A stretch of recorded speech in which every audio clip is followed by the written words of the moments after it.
Hello, everyone. My name is Tom, and I want to start today by asking you a question.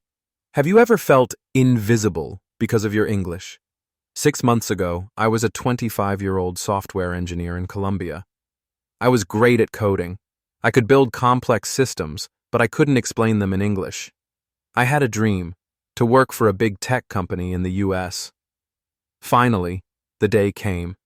A recruiter invited me to a Zoom interview. I prepared for days, not on my English, but on my coding skills. I thought, as long as I'm a good engineer, my English won't matter. I was wrong. When the camera turned on, there were 3 native speakers.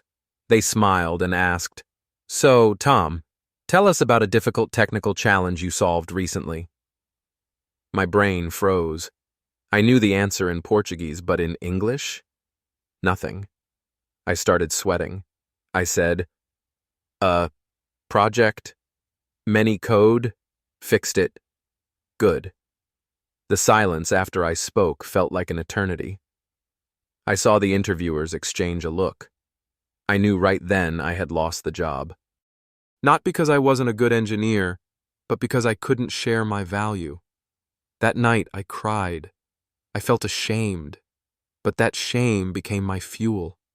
I decided, in 6 months, I will be a different person.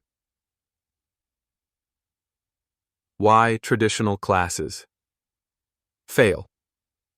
Most people start by buying an expensive book or joining a class for 2 hours a week. I had done that before, and it failed. Why? Because English is not a subject to study.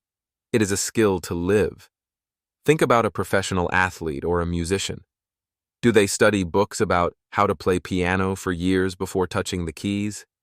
No, they play every day.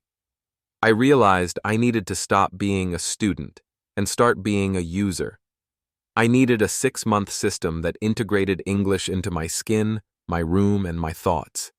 Here is exactly how I did it. Month 1. The Foundation and the Commentator Method. In the first month, your goal is to make your mouth comfortable with English sounds. The survival list. I didn't learn random words like apple or giraffe. I wrote 50 sentences I actually needed. Can you explain that again? I'm working on a new feature. Let me check the data. I repeated these 10 times every morning while brushing my teeth. The commentator method. This is my favorite. I acted like a sports commentator for my own life. Tom is now walking to the kitchen. He is opening the fridge. Oh, he looks disappointed because there is no milk. He is pouring water instead. It sounds silly, right? But it forces your brain to connect physical actions directly to English words without translating. Month 2. Breaking the translation barrier. By month 2, the biggest enemy is translation. When you translate from your native language, you are always 2 seconds too slow. Sentence, stretching. I took a tiny thought and made it big. Step 1. I like coffee. Step 2. I like hot coffee in the morning. Step 3. I like hot coffee in the morning because it gives me energy to start coding. Interactive exercise. For the audience. Let's try it now. Think of a simple sentence like, I am tired. Now add because, and then add and. Wait, I'll wait for you. See? You just built a complex sentence.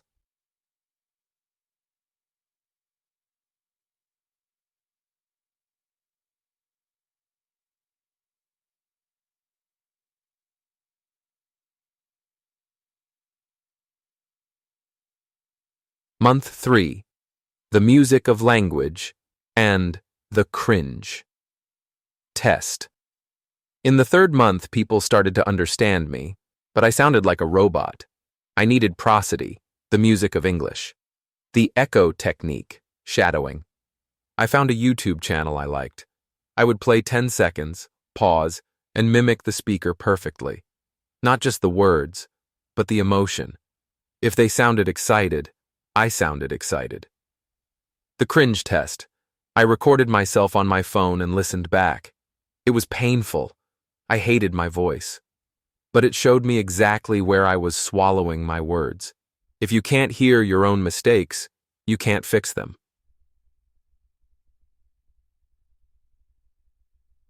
Month 4. Vocabulary mining and the story method. By month 4, I needed professional vocabulary. But I didn't use flashcards. I used sentence mining. Mining. Every time I read a technical article and saw a new word, like scalability, I didn't just write the definition. I found 3 real sentences using that word. The story method. I would take 5 new words and build a crazy, memorable story. For example, the scalability of my software was so efficient that it surprised the investors. When words are in a story, they stick in your brain like glue. Month 5. The AI revolution and facing humans.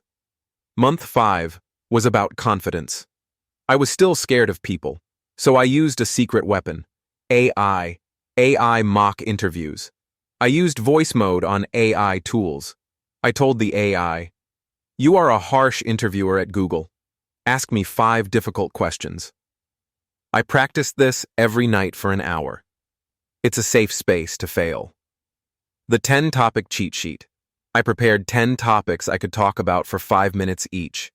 My family, my favorite game, the future of AI, etc. Having these preloaded in my brain meant I was never afraid of awkward silences. 假如. Month 6. The Polish and the return. The final month was about spaced repetition. I reviewed everything using a 1 to 7 to 30-day cycle to make sure I wouldn't forget. Then, I applied for the job again. This time, there was no sweat. When they asked the same question about a technical challenge, I didn't just answer. I told a story.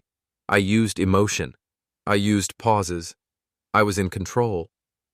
When the call came, the recruiter said, "Tom, your technical skills are great, but we were really impressed by your communication. You're hired." I didn't just learn English for a salary. I learned it for freedom. Freedom to provide for my family and freedom to be seen by the world. Fluency isn't about being perfect. It's about being persistent. Don't wait for the perfect time or the perfect teacher. Your journey starts with the first sentence you speak to yourself in the mirror tonight. So, my final question to you is, 6 months from now, who do you want to be? Thank you for listening. Keep practicing, and I'll see you at the top.